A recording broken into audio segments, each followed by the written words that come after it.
દસમો સ્કંદ 46મો અધ્યાય ઉદ્ધવજીની વ્રજ યાત્રા. શ્રી શુક ઉવાચ કૃષ્ણીનામ પ્રવરો મંત્રી કૃષ્ણસ્ય દયિતઃ સખા શિષ્યો બૃહસ્પતિ સાક્ષાત દૂતો બુદ્ધિશતમ. શ્રી સુખદેવજી કહે છે, પરીક્ષિત, ઉદ્ધવજી કૃષ્ણીઓમાં એક પ્રધાન પુરુષ હતા.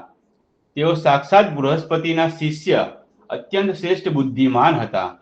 શ્રી ઉદ્ધવજીના મહિમા વિશે આથી વિશેષ બીજી કઈ વાત કરી શકાય કે તેઓ શ્રી કૃષ્ણના પ્રિય સખા તથા મંત્રી પણ હતા. એક દિવસ શરણાગતોના બધા દુઃખો હરનારા ભગવાન શ્રી કૃષ્ણે પોતાના પ્રિય ભક્ત અને એકાંત પ્રેમી ઉદ્ધવજીનો હાથ પોતાના હાથમાં લઈને કહ્યું, હે સૌમ્ય સખા ઉદ્ધવ, તમે વ્રજમાં જાઓ. ત્યાં મારા માતા પિતા નંદ બાવા અને યશોદા મૈયા છે. તેમને પ્રસન્ન કરો અને ગોપીઓ મારા વીરવ્યાધિથી બહુ દુઃખી થઈ રહી છે. તેમને મારો સંદેશો કહીને તેમને મનોવ્યથામાંથી મુક્ત કરો. પ્રિય ઉદ્ધવ, ગોપીઓનું મન નિત્ય નિરંતર મારામાં લાગેલું રહે છે. તેમના પ્રાણ, તેમનું જીવન, તેમનું સર્વસ્વ હું જ છું. મારા માટે તેમણે તેમના પતિ, પુત્ર વગેરે બધા સગા સંબંધીઓને છોડી દીધા છે. હું તેમના પ્રિયતમોમાં અત્યંત પ્રિયતમ છું. ના, તેમનો આત્મા જ છું. મારો એ સંકલ્પ છે કે જે લોકો મારા માટે આ લોક અને પરલોકના ધર્મોને છોડી દે છે તેમનું યોગક્ષેમ ભરણ પોષણ હું વહન કરું છું. પ્રિય ઉદ્ધવ, તે ગોપીઓ મારા અહીં આવી જવાથી મને દૂર રહેલો માને છે અને મારું સ્મરણ કરીને અત્યંત વિવળ થઈ રહી છે. પ્રતિક્ષણ મારા માટે આતુર રહે છે. મારી ગોપીઓ અત્યારે બહુ જ પ્રયત્નપૂર્વક કષ્ટ સાથે પોતાના પ્રાણને ટકાવી રાખે છે. મેં તેમને કહ્યું હતું કે હું આવીશ. આ મારું વચન જ તેમના જીવનનો આધાર છે. ઉદ્ધવ, વધારે શું કહું? હું જ તેમનો આત્મા છું. તેઓ નિત્ય નિરંતર મારામાં તન્મય રહે છે. શ્રી સુખદેવજી કહે છે, પરીક્ષિત, જ્યારે ભગવાન શ્રી કૃષ્ણે આ વાત કહી ત્યારે ઉદ્ધવજી બહુ જ આદરથી પોતાના સ્વામીનો સંદેશો લઈને રથમાં બેસી નંદગાંવ જવા નીકળ્યા. પરમ સુંદર સુદ્ધવજી સૂર્યાસ્તના સમયે નંદબાવાના વ્રજમાં પહોંચ્યા. તે સમયે જંગલમાંથી ગાયો આવી રહી હતી. તેમની ખરીઓની એટલી ધૂળ ઉડી રહી હતી કે તેમનો રથ ઢંકાઈ ગયો. વ્રજભૂમિમાં ઋતુમતી ગાયો માટે મનોન્મત આખલાઓ લડી રહ્યા હતા. તેમની ગર્જનાથી વ્રજ ગુંજી રહ્યું હતું. થોડા દિવસની વિયાયેલી મોટા અડાણવાળી ગાયો પોતાના વાછડાઓ તરફ દોડી રહી હતી. સફેદ રંગના વાછડા આમ તેમ ઉછળતા કૂદતા સુંદર લાગી રહ્યા હતા. ઘેર ઘેર ગાયો દોવાના ધ્વનિથી અને મધુર વાંસળીઓના સુરોથી હજી પણ વ્રજની અપૂર્વ શોભા જણાતી હતી.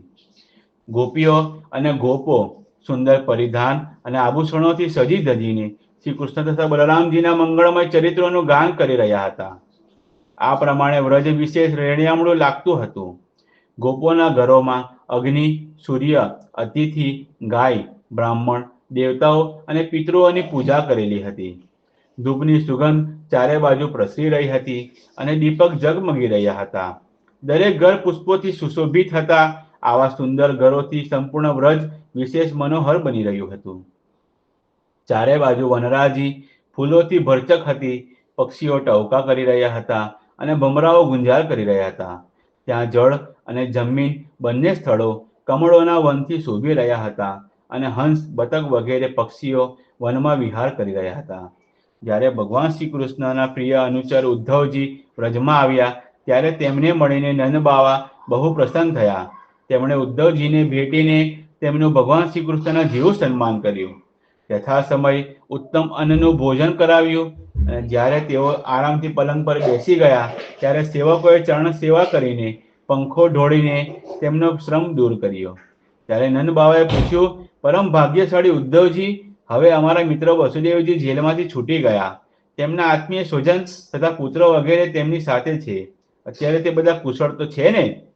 એ મોટા સૌભાગ્યની વાત છે કે પોતાના પાપોના ફળ સ્વરૂપ પાપી કંસ તેના અનુયાયી સાથે મરાઈ ગયો, કેમ કે સ્વભાવથી જ ધાર્મિક અને ઉત્તમ યાદવોનો તે દ્વેષ કરતો હતો. ઉદ્ધવજી, શ્રી કૃષ્ણ ક્યારેય અમને લોકોને યાદ કરે છે? આ તેમની માં છે, સ્વજન સંબંધીઓ છે, મિત્રો છે, ગોવાળો છે અને તેમને જ પોતાના સ્વામી અને સર્વસ્વ માનવ વ્રજ છે. તેમની જ ગાયો અને વૃંદાવન અને ગિરિરાજ છે. શું તેઓ તેમને યાદ કરે છે? તમે એ તો જણાવો કે અમારા ગોવિંદ પોતાના સુહદ બાંધવોને મળવા માટે એકવાર પણ અહીં આવશે ખરા? જો તેઓ અહીં આવી જાય તો અમે તેમની સુંદર નાસિકા, તેમનું મધુર હાસ્ય અને મધોહર ચિતવનથી યુક્ત મુખકમલ જોઈ તો લઈએ. ઉદ્ધવજી, શ્રી કૃષ્ણનું હૃદય બહુ ઉદાર છે, તેમની શક્તિ અનંત છે. તેમણે દાવાનળથી આંધી વર્ષાથી વૃક્ષાસુર અને અજગર વગેરેને અનેક મૃત્યુના અવસરોમાં કે જેમાંથી બચવાનો કોઈ ઉપાય જ ન હતો, એકવાર નહીં અનેક વાર અમારી રક્ષા કરી છે. ઉદ્ધવજી, શ્રી કૃષ્ણના અદ્ભુત ચરિત્રો, તેમનું વિલાસપૂર્ણ કટાક્ષ દર્શન, ઉદાર હાસ્ય અને મધુર ભાષણ વગેરેનું અમે સ્મરણ કરતા રહીએ છીએ અને તેમાં એવા ડૂબી જઈએ છીએ કે હવે અમારાથી કોઈ કામકાજ થઈ શકતું નથી. જ્યારે અમે જોઈએ છીએ કે આ જ તે નદી છે જેમાં શ્રી કૃષ્ણ જળક્રીડા કરતા હતા. આ તે જ ગિરિરાજ છે જેને તેમણે પોતાના એક હાથ પર ધારણ કરી લીધો હતો. આ તે જ વન પ્રદેશો છે જ્યાં શ્રી કૃષ્ણ ગાયો ચરાવતા વાંસળી વગાડતા હતા. અને આ તે જ સ્થાન છે જ્યાં તેઓ પોતાના મિત્રો સાથે અનેક પ્રકારની ક્રીડા કરતા હતા. અને સાથે સાથે એ પણ જોઈએ છીએ કે તેમના ચરણ ચિહ્નો હજી ભૂસાયા નથી. ત્યારે તે જોઈને અમારું મન શ્રી કૃષ્ણમય બની જાય છે. એમાં શંકા નથી કે હું બલરામ અને શ્રી કૃષ્ણને શ્રેષ્ઠ દેવતાઓ માનું છું અને એ પણ માનું છું કે તેઓ દેવતાનું કોઈ મોટું કાર્ય સાધવા માટે અહીં આવ્યા છે. સ્વયં ભગવાન ગર્ગાચાર્યજીએ મને આ પ્રમાણે જ કહ્યું હતું. જેમ સિંહ કોઈ પણ પરિશ્રમ વિના પશુઓને મારી નાખે છે, તે જ પ્રમાણે તેમણે રમતા રમતા 10,000 હાથીઓનું બળ ધરાવતા કંસ અને તેના બંને અજય પહેલવાનો અને અત્યંત બળવાન કોવલિયાપીડ હાથીને મારી નાખ્યો. તેમણે 3 તાળ જેટલા લાંબા અને અત્યંત મજબૂત ધનુષ્યને એ રીતે તોડી નાખ્યું કે જેમ કોઈ હાથી કોઈ લાકડીને ભાંગી નાખે. અમારા પ્રિય શ્રી કૃષ્ણે એક હાથે 7 દિવસ સુધી ગિરિરાજને ધારણ કરી રાખ્યો હતો. અહીં બધાની નજર સામે તે પ્રલંબ, ધેનુક, અરિષ્ટ, તૃણાવર્ત અને બક વગેરે મોટા મોટા દૈત્યોને મારી નાખ્યા, જેમણે દેવતાઓ અને અસુરો પર વિજય પ્રાપ્ત કર્યો હતો. શ્રી સુખદેવજી કહે છે, પરીક્ષિત, નંદ બાવાનું હૃદય આમ પણ ભગવાન શ્રી કૃષ્ણના અનુરાગથી રંગાયેલું હતું. જ્યારે આ પ્રમાણે તેઓ તેમની લીલાઓને એક એક કરીને સ્મરણ કરવા લાગ્યા ત્યારે તેઓ તો તેમનામાં પ્રેમની ભરતી આવી ગઈ. તેઓ વિહવળ થઈ ગયા અને મળવાની બહુ આતુરતાથી તેમનું ગળું રૂંધાઈ ગયું અને તે મૌન થઈ ગયા. યશોદાજી પણ ત્યાં જ બેસીને નંદ બાવાની વાતો સાંભળી રહ્યા હતા. શ્રી કૃષ્ણની એક એક લીલા સાંભળીને તેમના નેત્રોમાંથી આંસુની ધારા વહી રહી હતી તથા અને પુત્ર સ્નેહની વૃદ્ધિ થતા તેમના સ્તનોમાંથી દૂધની પણ વધારા વહી રહી હતી. નંદ બાવા અને યશોદાજીના હૃદયમાં શ્રી કૃષ્ણના પ્રતિ કેવો અગાધ અનુરાગ છે એ જોઈને ઉદ્ધવજી આનંદ મગ્ન થઈ ગયા અને તેમને કહેવા લાગ્યા. ઉદ્ધવજીએ કહ્યું, હે માન દેનારા નંદરાય, એમાં શંકા નથી કે તમે બંને સમસ્ત દેહધારીઓમાં અતિ ભાગ્યશાળી છો, વખાણવા યોગ્ય છો, કેમ કે સંપૂર્ણ ચરાચર જગતને ઉત્પન્ન કરનાર અને તેને જ્ઞાન આપવાવાળા નારાયણ છે. તેમના પ્રતિ તમારા હૃદયમાં આવો વાત્સલ્ય ભર્યો સ્નેહ પુત્ર ભાવ છે. બલરામ અને શ્રી કૃષ્ણ પુરાણ પુરુષ છે. તેઓ સમસ્ત સંસારના ઉપાદાન અને નિમિત્ત કારણ પણ છે. ભગવાન શ્રી કૃષ્ણ પુરુષ છે અને બલરામજી પ્રધાન પ્રકૃતિ. આ જ બંને બધા શરીરોમાં પ્રવિષ્ટ થઈને તેમને જીવનદાન આપે છે અને તેમનામાં શરીરો કરતા અત્યંત વિલક્ષણ જ્ઞાન સ્વરૂપ જે જીવ છે તેનું નિયમન કરે છે. જે જીવ મૃત્યુ સમયે પોતાના શુદ્ધ મનને એક ક્ષણ માટે પણ તેમનામાં સ્થાપે છે તે સમસ્ત કર્મ વાસનાઓને બાળી નાખે છે અને તરત જ સૂર્ય જેવો તેજસ્વી તથા બ્રહ્મ સ્વરૂપ બનીને પરમ ગતિને પ્રાપ્ત થાય છે. તે ભગવાન જે બધાના આત્મા અને પરમ કારણ છે, ભક્તોની અભિલાષા પૂરી કરવા અને પૃથ્વીનો ભાર ઉતારવા માટે મનુષ્ય જેવું શરીર ધારણ કરીને પ્રગટ થયા છે. તેમના પ્રતિ તમારા બંનેનો આવો સુદૃઢ વાત્સલ્ય ભાવ છે. પછી હે મહાત્માઓ, તમારા બંને માટે હવે કયું શુભ કર્મ કરવું બાકી રહી જાય છે? ભક્તવત્સલ યાદવ શ્રેષ્ઠ ભગવાન શ્રી કૃષ્ણ થોડા જ દિવસોમાં વ્રજમાં આવશે અને તમને બંનેને અર્થાત પોતાના માતા પિતાને આનંદિત કરશે. જ્યારે તેમણે સમસ્ત યાદવોના દ્રોહી કંસને રંગભૂમિમાં મારી નાખ્યો અને તમારી પાસે આવીને કહ્યું કે હું વ્રજમાં આવીશ, આ વચનને તેઓ સત્ય કરશે. નંદ બાવા અને માતા યશોદાજી, તમે બંને બહુ જ ભાગ્યશાળી છો. દુઃખી ન થાઓ. તમે શ્રી કૃષ્ણને તમારી પાસે જ જોશો. કેમ કે જેમ કાષ્ટમાં અગ્નિ હંમેશા વ્યાપક રૂપે રહે છે, તે જ પ્રમાણે તેઓ સમસ્ત પ્રાણીઓના હૃદયમાં સર્વદા બિરાજમાન રહે છે.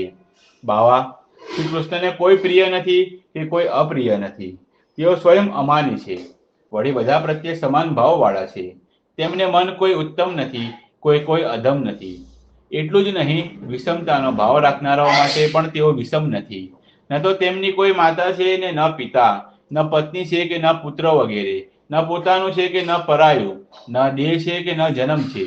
આ લોકમાં તેમને માટે કોઈ કરમ નથી, છતાં તેઓ સાધુઓની રક્ષા માટે, લીલા કરવા માટે દેવો વગેરે સાત્વિક ભક્ષ્યાદિ તામસ અને મનુષ્ય વગેરે મિશ્ર યોનિઓમાં શરીર ધારણ કરે છે. ભગવાન અજન્મા છે, તેમનામાં પ્રાકૃત સત્વ રજ વગેરેમાંથી એક પણ ગુણ નથી. એ પ્રમાણે આ ગુણોથી અતીત હોવા છતાં પણ લીલાને માટે પીડા કરતા સત્વ રજ અને તમ આ ત્રણેય ગુણોનો સ્વીકાર કરે છે અને તેમના દ્વારા જગતની રચના, પાલન અને સંહાર કરે છે. જેમ ગોળ ગોળ ફૂલડી ફરવાથી, દ્રષ્ટિ ભ્રમિત થવાથી પૃથ્વી પણ ફરતી જણાય છે, તે જ પ્રમાણે વાસ્તવમાં બધું કરવાવાળું ચિત્ત જ છે, પરંતુ તે ચિત્તમાં કર્તૃત્વ બુદ્ધિ થઈ જવાથી બ્રહ્મવશ આત્મા પણ પોતાને કરતા સમજવા લાગે છે. ભગવાન શ્રી કૃષ્ણ માત્ર તમારા બંનેના જ પુત્ર નથી, તેઓ સમસ્ત પ્રાણીઓના આત્મા, પુત્ર, માતા પિતા અને સ્વામી પણ છે. બાવા, જે કોઈ કાંઈ જોવા કે સાંભળવામાં આવે છે તે બધું ચાહે ભૂતકાળ, વર્તમાન કે ભવિષ્યનું હોય, સ્થાવર હોય કે જંગમ, મહાન હોય કે અલ્પ, એવી કોઈ વસ્તુ નથી જે ભગવાન શ્રી કૃષ્ણથી ભિન્ન હોય. બાવા, શ્રી કૃષ્ણ સિવાય એવી કોઈ વસ્તુ નથી જેને વસ્તુ કહી શકાય. વાસ્તવમાં પરમ કારણ પરમાત્મા જ સર્વ વસ્તુ રૂપ છે. પરીક્ષિત, ભગવાન શ્રી કૃષ્ણના સખા ઉદ્ધવજી અને નંદ બાવા આ પ્રમાણે આપસમાં વાતો કરી રહ્યા હતા ત્યાં રાત્રિ પસાર થઈ ગઈ. થોડી રાત બાકી રહી ત્યારે ગોપીઓ ઉઠી દીવા પ્રગટાવીને તેમણે ઘરની અટારીઓ પર વાસ્તુદેવનું પૂજન કર્યું. પોતાના ઘરોને વાળી જોડીને સાફ કર્યા અને પછી દહીં મથવા લાગી. તે વેળા નેત્રાને ખેંચતા તેમણે હાથમાં પહેરેલા કંકણો, તેમના નિતંબો, વક્ષસ્થળ અને ગળાના હાર ડોલતા હતા. કુંડળોના કાંતિથી ગાલ શોભતા હતા. તેમના મુખ લાલ કેસરવાળા હતા અને કઠી મેખલામાં જડેલા અનેક લાલ મણીઓ ઝળકતા હોવાથી તે શોભાયમાન બનીને દધિમંથન કરી રહી હતી. તે સમયે ગોપીઓ કમલ નયન શ્રી કૃષ્ણના મંગલ ચરિત્રનું ગાન કરતી ભજંગનાઓના કંઠનો મધુર ધ્વનિ સ્વર્ગલોકને સ્પર્શી રહ્યો હતો. ત્યાં વળી દધિમંથનના ધ્વનિનું તેમાં મિશ્રણ થયું. આ બંનેનો મિશ્રિત મંગલ ધ્વનિ દિશાઓના અમંગળો દૂર કરી દે છે. જ્યારે ભગવાન ભુવન ભાસ્કરનો ઉદય થયો ત્યારે વ્રજાંગનાઓએ જોયું કે નંદબાવાના દરવાજા પર એક સોનાનો રથ ઊભો છે. તેઓ એકબીજાને પૂછવા લાગી, આ કોનો રથ છે? કોઈ ગોપીએ કહ્યું, કંસનો મનસુબો સિદ્ધ કરનારો અક્રૂર તો ક્યાંક પાછો આવ્યો નથી ને, જે કમલનયન પ્યારા શ્યામ સુંદરને અહીંથી મથુરા લઈ ગયો હતો. કોઈ બીજી ગોપીએ કહ્યું, શું તે હવે આપણને લઈ જઈને તેના મરી ગયેલા સ્વામી કંસનું પિંડદાન કરશે? હવે તેનું અહીં આવવાનું બીજું શું પ્રયોજન હોઈ શકે? વ્રજની સ્ત્રીઓ આ પ્રમાણે આપસમાં વાતચીત કરી રહી હતી. તે જ સમયે નિત્યકર્મથી નિવૃત્ત થઈને ઉદ્ધવજી આવી ગયા. इति श्रीमद्भागवते महापुराणे पारमहंस्यां संहितायां दशमस्कन्धे पूर्वार्धे नन्दशोकापनयनं नाम षट्चत्वारिंशोऽध्यायः. दसमा स्कंदના પૂર્વાર્ધ અંતર્ગત નંદના શોકને દૂર કરવો એ નામનો 46મો અધ્યાય સમાપ્ત. બોલો શ્રી કૃષ્ણ કનૈયા લાલ કી જય.